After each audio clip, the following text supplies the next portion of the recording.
So, hello everyone. My name is Mohammed Azmal. I'm the founding engineer of IMESH. I hope all of you are doing great. Welcome to this webinar. And in this webinar, we'll be discussing how to migrate from Ingress to Kubernetes Gateway API. We'll have a look at Kubernetes Gateway API, a very brief introduction to what it is all about. We'll look at the reasons to migrate from Ingress to the Gateway API. And we'll be discussing a 3R migration strategy that will help enterprise to adopt Gateway API very flexibly and very easily. Let's begin. So, Kubernetes Gateway API is basically a set of CRDs that help you manage the traffic in your cluster. They have standardized specification rules for these different CRDs, and a few of them are listed here, starting from gateway class, gateway, HTTP route, TCP route, and there are many more. The whole idea here is to make the entire API much more role oriented so that each individual person who is using these CRDs is using it on basis of their role. For example, gateway class is essentially used for defining the controller that is going to handle all the traffic routing and all, which is supporting the gateway API, and it is mostly being used by the infrastructure provider. The cluster administrator would be more likely to use the gateways, which is basically used to get the traffic into the cluster, and it is where you specify which vendor you want to use for who is supporting the gateway API, and the application developers who will be using HTTP route or TCP route depending on what kind of connection it is and how it manipulates, matches, and applies filters and all to the traffic.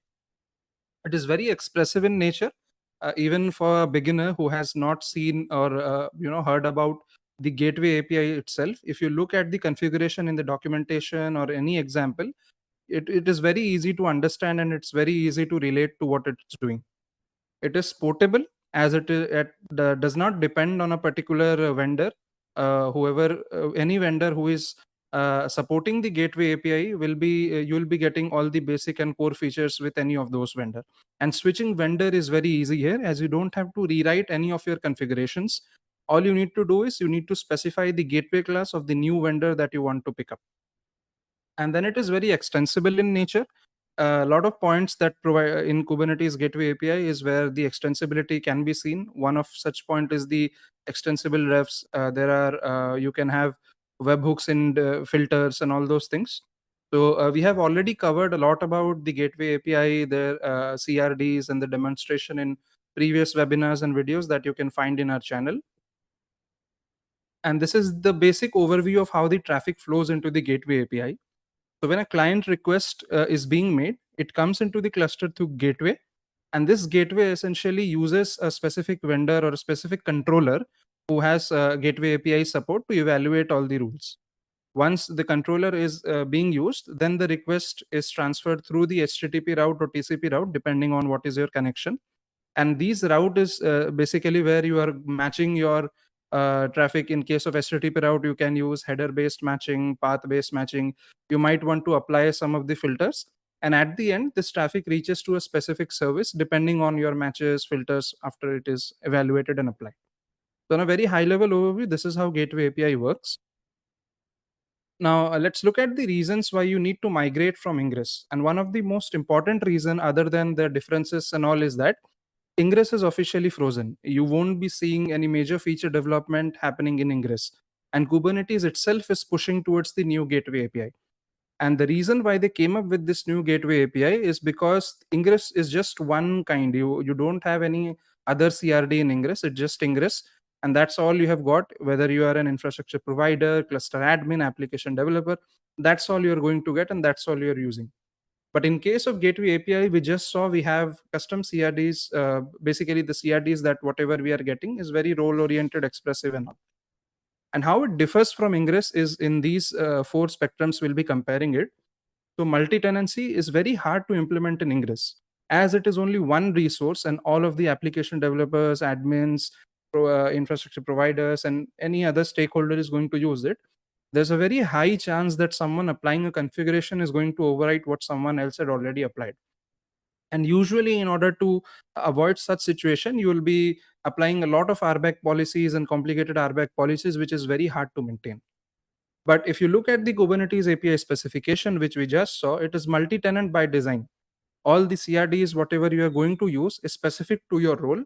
And in oftentimes it is good even that a lot of abstraction is being made at the CRD level itself.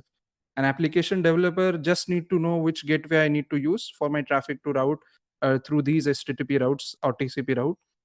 Cluster admin should only know about what is the name of the vendor or name of the controller that I want to use. An infrastructure provider is only like worried about how to add a particular vendor or a controller supporting the gateway API into the application. And in specifications as well, we see that a lot of times wherever we use Ingress, it is very annotation heavy, and as a result it is very tedious to work with it. The reason being, there is no specific rules or specification that one needs to follow, a vendor needs to follow while they're supporting the Ingress gateway or Ingress resource in general. That is what gives them an open ground to do whatever they want. Some might choose to have their own custom CRDs along with Ingress, while some might go ahead and use the annotations that is present in the Ingress to configure certain services. And a lot of times that is the only point where you use the extensions or any kind of configuration that you need to apply. You'll be hardly touching the Ingress specification. A lot of work is done in the annotation itself, which makes any newcomer or anyone who is joining the team very uncomfortable if he's coming from a different background or he's coming from a different vendor while using a different vendor in Ingress also. Say for example, if you're using vendor A and they're choosing to route traffic in a certain manner with a certain set of annotation, you'll have to relearn those things again for using a vendor B, which makes it very hard to migrate. As compared to the Kubernetes Gateway API, we have a very standard and a standardized template that has already been provided. If you have already written a configuration in Gateway API that is supported by one vendor, that configuration is going to be supported by any other vendor who is supporting Gateway API. Even if you want to switch vendors, it's just as easy as changing the vendor name in your gateway class. That's all. And even feature wise, advanced traffic management is very limited. So who have used preferably Nginx Ingress, they know how tough it is to achieve something like canary or doing some weighted traffic management and all those things. We have also covered this in our previous videos and webinars. You can check that out. But in case of Gateway API, we have a very easy to use declarative approach in HTTP route itself. By simply specifying the weights and all, it is easy for you to transfer the traffic into different services using weighted traffic, canary deployments, blue-green deployment, all of those things you can do very easily. And this is just one example. There are plenty of examples where you can compare Ingress and Gateway API and find that Gateway API itself is very easy to understand and very easy to write as well. In case of extensibility, the core features may not be sufficient for you or your business logic, which is why a lot of times people use their own custom annotations, custom CRDs to extend something. In cases like Ingress, you're only limited to with annotations. If you have used Nginx Ingress or any other provider that uses Ingress, you would have seen that a lot of annotations are very specific to that implementer. Whereas in Gateway API, you have custom filters, you have custom policies, you have various CRDs. You can even use a custom CRD that you have built. And in HTTP route or any of TCP route, there is also an option where you can specify that, okay, just route the entire traffic through this CRD or through this thing and apply these policies there. This is just an example, a very high level overview, whatever I have spoken. And this is also very easy. We have covered this in our previous videos, that how extensibility works in Gateway API as well. So these are a few of the reasons that you need to understand that why we are shifting towards Kubernetes Gateway API and why everybody is starting to adapt it. Even Istio is starting to support it. There are a lot of other providers and all who are using Gateway API and implementing it and supporting it. So we are providing a 3R migration strategy which will help you to switch from Ingress to Gateway API. So in this session, we'll be covering the theory around this migration strategy. It's not a demo where we take an application and convert it to Gateway API from Ingress. So if you want to see something like that, do let us know. Let us know your thoughts in comments and probably reach out to us. We'll be more than happy to kind of discuss that. So moving ahead, so here we have three things. We have a research, we have rollout and repeat. So research is a section where we discuss the feasibility and application scope before the migration has started. Rollout is where we actually go ahead and do the heavy lifting to migrate something from Ingress to Gateway API. Then we repeat the same thing in our various stages of deployment. And in enterprise, this is ideally the best practice, because we are starting with dev, we'll be moving to staging, and then we'll be going to prod. So starting with research, this is basically a set of questions that you need to ask. So before beginning, it's better to have a understanding of both the technologies, the Ingress and Gateway API, before you start migration. So there are two sections to research. One is the feasibility. In feasibility, we are few of the questions that you can ask is which vendor to consider in case of migration. If you're migrating from an old Ingress controller to a new one, maybe you want to switch to Istio or Envoy or anything, that you need to understand, you need to discuss and internally with your team, or you need to make an educated decision as to which Ingress controller to go with.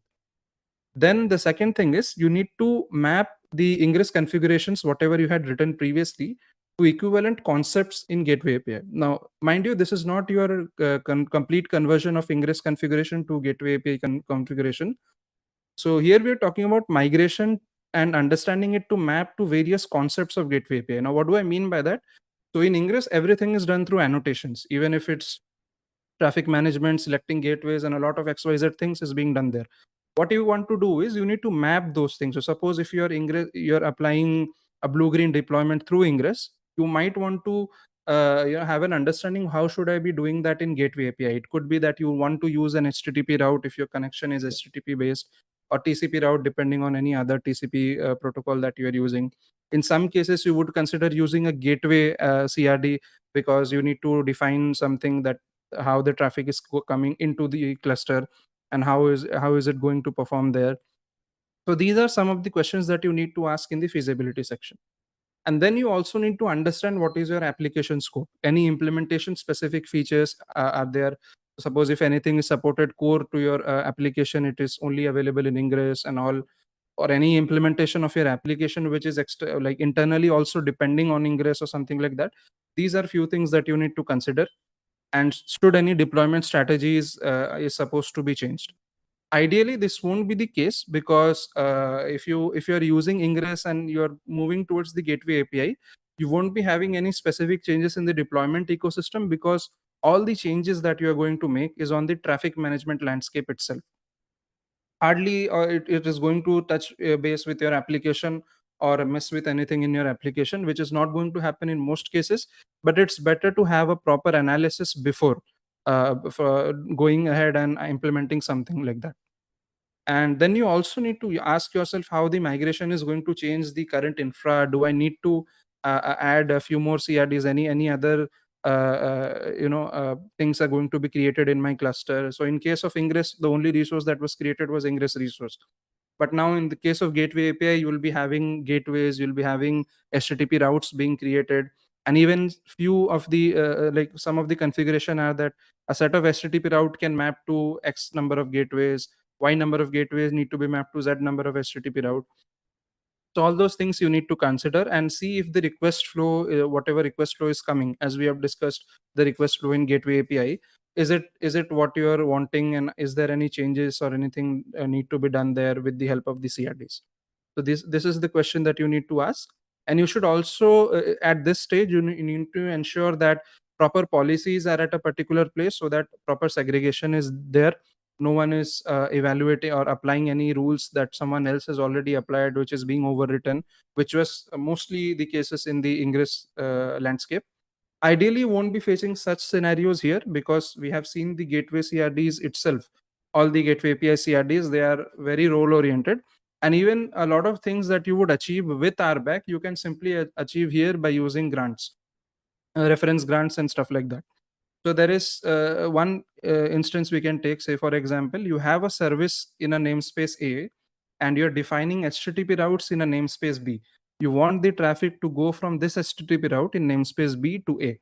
How are you going to do that if the namespace B and A are allowed to communicate? Ideally, by default, the gateway API would block you, but you can use a reference grant where you externally mention that, okay, for services in namespace A, allow the traffic coming from HTTP routes in namespace B. And these are the CRDs that are provided in Gateway API itself. Again, we have covered this in our multiple videos and sessions. It's already there for you to explore. Now, moving ahead in rollouts, sorry, yeah, moving ahead to rollouts, the first thing you need to do is you need to make a POC in your dev environment. You can just to familiarize yourself with the Gateway API resources and all those things in your dev environment or test environment, try to spin up a small application, maybe HTTP bin or something, and start using Gateway API to route traffic to it, or even an echo server would be fine.